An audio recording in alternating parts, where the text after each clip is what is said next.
ఉగ్ర దాడితో జమ్మూ కాశ్మీర్ రక్తమోడింది. ఈ మధ్య కాలంలో ఎన్నడూ లేని విధంగా టూరిస్టులపై టెర్రరిస్టులు చేసిన దాడిలో దాదాపు 30 మంది చనిపోవటం తీవ్ర సంచలనం కలిగిస్తోంది. ఈ సంఘటన తీవ్రత ఇంతగా ఉండబట్టే ప్రధానమంత్రి నరేంద్ర మోదీ సౌదీ నుంచి హోంమంత్రి అమిత్ షాకి ఫోన్ చేసి మరీ సంఘటనా స్థలానికి వెళ్లాల్సిందిగా ఆదేశించారు. మరోవైపు పహల్గాంలో జరిగిన దాడి దేశవ్యాప్తంగా సంచలనం కలిగిస్తోంది. దాదాపు 6 ఏళ్ల క్రితం పుల్వామాలో జరిగిన దాడిని గుర్తు చేసేలా ఈ దాడి జరిగినట్టు మృతుల సంఖ్యని బట్టి తెలుస్తోంది. మరోవైపు ఈ దాడికి పాల్పడింది తామేనంటూ టీఆర్ఎఫ్ గ్రూప్ ప్రకటించింది. ఈ దాడి వెనుక పొరుగు దేశం పాకిస్తాన్ హస్తం ఉన్నట్టుగా కూడా ప్రచారమవుతోంది. ఈ దాడి ఘటనని అందరూ ఖండిస్తున్నారు. కేంద్ర హోంమంత్రి అమిత్ షా ఉన్నత స్థాయి సమీక్ష నిర్వహించారు.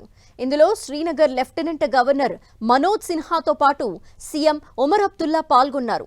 కొన్నేళ్లుగా ప్రశాంతంగా ఉన్న జమ్మూ లోయలో ఇలా ఉగ్రదాడి జరగటం పెద్ద షాక్ కి గురి చేసింది. ఈ దాడిలో మృతుల సంఖ్య అంతకంతకు పెరుగుతూ వస్తోంది. 30 మంది చనిపోగా మరికొందరికి గాయాలయ్యాయి. వారికి ఆసుపత్రిలో చికిత్స కొనసాగుతోంది. మరికొందరి పరిస్థితి విషమంగా ఉన్నట్టు తెలుస్తోంది. చనిపోయిన వారిలో 2 విదేశీయులతో పాటు హైదరాబాద్కి చెందిన ఐజీ అధికారి మనీష్ రంజన్ ఉన్నట్టు తెలుస్తోంది. అనంతనాగ్ జిల్లాలో పహల్గాం సమీపంలోని బైసరన్ లోయలో టూరిస్టులు ట్రెక్కింగ్ ట్రిప్ కోసం వెళ్లారు.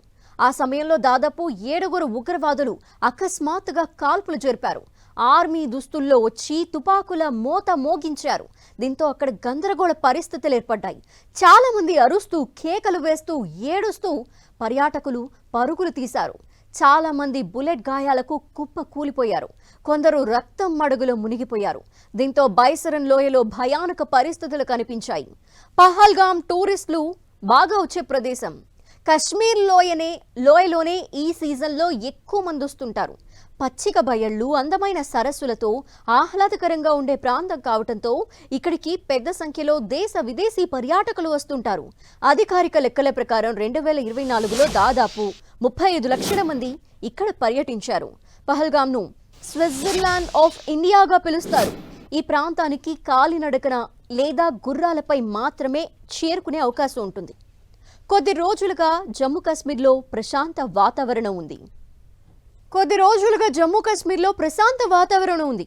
కశ్మీర్ అందాలు చూసేందుకు పర్యాటకుల తాకిడి కూడా పెరిగింది. అయితే కొన్ని ప్రాంతాల్లో మాత్రం ఉగ్రవాదుల అలజడి కలకలం రేపుతోంది. కుల్గాం, పఠాన్కోట్, పూంచ్ సెక్టార్లో ముష్కరులను భద్రతా బలగాలు వేటాడి మట్టుబెట్టాయి. ఈ సమయంలో పహల్గాంలో ఉగ్రదాడి మరింత కలకలం రేపుతోంది. టూరిస్టులపై దాడి జరగడంతో పహల్గాం ప్రాంతమంతా వణికిపోయింది. సిఆర్పీఎఫ్ బలగాలు అప్రమత్తమై అక్కడి నుంచి టూరిస్టులని వేరే ప్రాంతాలకి పంపించేశారు. టెర్రరిస్టుల జాడ కోసం కూంబింగ్ విస్తృతంగా నిర్వహిస్తున్నారు. హెలికాప్టర్ల సాయంతో ఉగ్రవాదుల్ని కనిపెట్టేందుకు ప్రయత్నిస్తున్నారు. ఇప్పటికే పహల్గాంలో టెర్రరిస్టుల కోసం స్పెషల్ దళాలు రంగంలోకి దిగాయి. ఆ ప్రాంతం మొత్తాన్ని జల్లెడపడుతున్నాయి. ప్రతి వాహనాన్ని క్షుణ్ణంగా పరిశీలించిన తర్వాతే పహల్గాంలోకి అనుమతిస్తున్నారు. పాకిస్తాన్ ప్రేరేపిత ఉగ్రవాదులు ఈ దాడి చేశారని ఆరోపిస్తున్నారు కశ్మీర్ బీజేపీ నేతలు. ఈ దాడి పిరికిపంద చర్య అని కొందరు నేతలు మండిపడుతున్నారు. సాహసవంతులైన ఆర్మీని ఎదుర్కోలేక దొంగచాటుగా టూరిస్టులపై దాడి చేశారని మండిపడుతున్నారు. దీనికి ప్రతిఫలం అనుభవించక తప్పదని హెచ్చరిస్తున్నారు. ఇటు పహల్గాంలోని ఆసుపత్రి దగ్గర బాధితుల రోదనలు మిన్నంటాయి.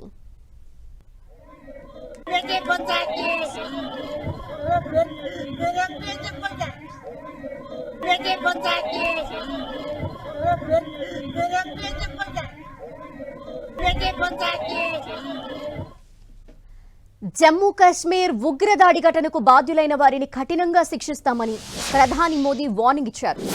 ఎవరిని వదిలిపెట్టబోమని అన్నారు ప్రధాని.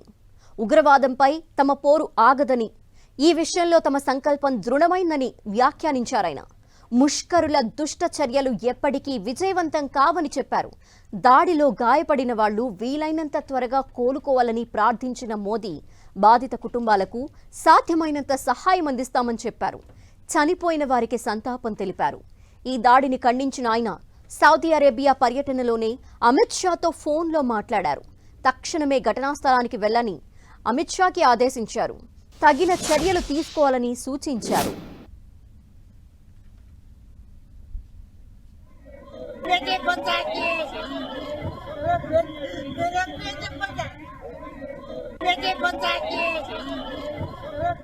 మరోవైపు ప్రధాని ఆదేశాల మేరకు అమిత్ షా జమ్మూ కశ్మీర్కి వెళ్లారు. అక్కడ నిర్వహించిన హై లెవెల్ మీటింగ్లో పాల్గొన్నారు. అధికారులతో సమావేశమై ఉగ్రదాడి ఘటన, జమ్మూ కశ్మీర్లో భద్రతపై చర్చించారు. హాస్పిటల్లో బాధితుల్ని అమిత్ షా పరామర్శించారు. పహల్గాంలో టూరిస్టులపై దాడి జరగటం బాధాకరమన్న అమిత్ షా కాల్పుల్లో మరణించిన వారి కుటుంబాలకు సానుభూతి తెలిపారు. బాధ్యులను విడిచిపెట్టబోమని, సరైన సమాధానం చెప్తామని హెచ్చరించారు అమిత్ షా.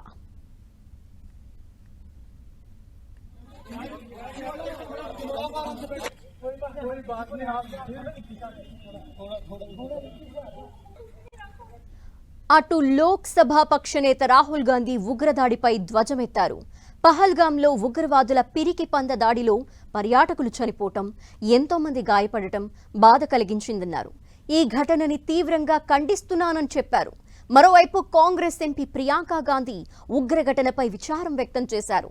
ఈ దాడికి కారణమైన వాళ్లపై కఠిన చర్యలు తీసుకోవాలని ప్రభుత్వాన్ని విజ్ఞప్తి చేశారు.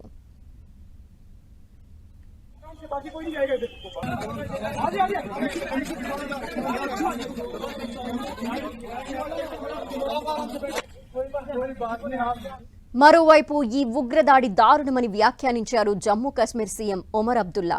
దాడికి పాల్పడిన వారు మానవ మృగాలని, ఈ ఘటనని ఖండించేందుకు మాటలు రావటం లేదన్నారు. ఇది హేయమైన చర్యని ట్వీట్ చేశారు ఒమర్ అబ్దుల్లా.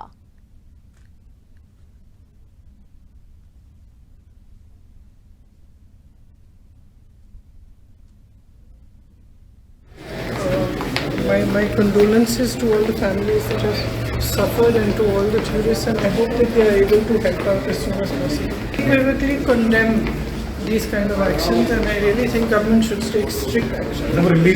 बहुत दुख की बात है, बहुत गलत है. జమ్మూ కాశ్మీర్లో ఉగ్రవాదుల దుశ్చర్యలో పర్యాటకుల మరణం పట్ల కేంద్ర హోంశాఖ సహాయ మంత్రి బండి సంజయ్ తీవ్ర దిగ్భ్రాంతి వ్యక్తం చేశారు. అమాయక పర్యాటకులపై ఉగ్రవాదుల కాల్పులు పెరికిపంద చర్య అని అభివర్ణించారు ఆయన. మృతుల కుటుంబాలకు సానుభూతి తెలియజేశారు. ఉగ్రవాద చర్యలు తమ సంకల్పాన్ని సడలించలేవని పేర్కొన్నారు. ప్రధాని నరేంద్ర మోదీ నేతృత్వంలో హోంమంత్రి అమిత్ షా దృఢమైన మార్గదర్శనంలో కేంద్ర ప్రభుత్వం ఈ పరిస్థితిని గమనిస్తూ ఉందన్నారు. ఈ దాడికి పాల్పడిన వారు తగిన మూల్యం చెల్లించుకోక తప్పదని హెచ్చరించారు. మృతుల కుటుంబాలను అన్ని విధాలా ఆదుకుంటామని పేర్కొన్నారు.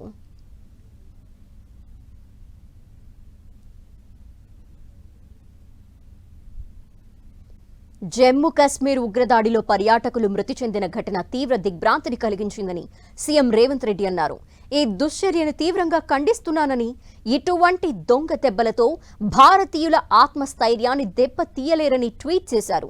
ఉగ్రమూకల విషయంలో అత్యంత కఠినంగా వ్యవహరించాలని కేంద్ర ప్రభుత్వాన్ని కోరిన సీఎం రేవంత్ రెడ్డి మృతుల ఆత్మకు శాంతి చేకూరాలని భగవంతుణ్ణి ప్రార్థించారు. వారి కుటుంబ సభ్యులకు తన ప్రగాఢ సానుభూతి తెలిపారు.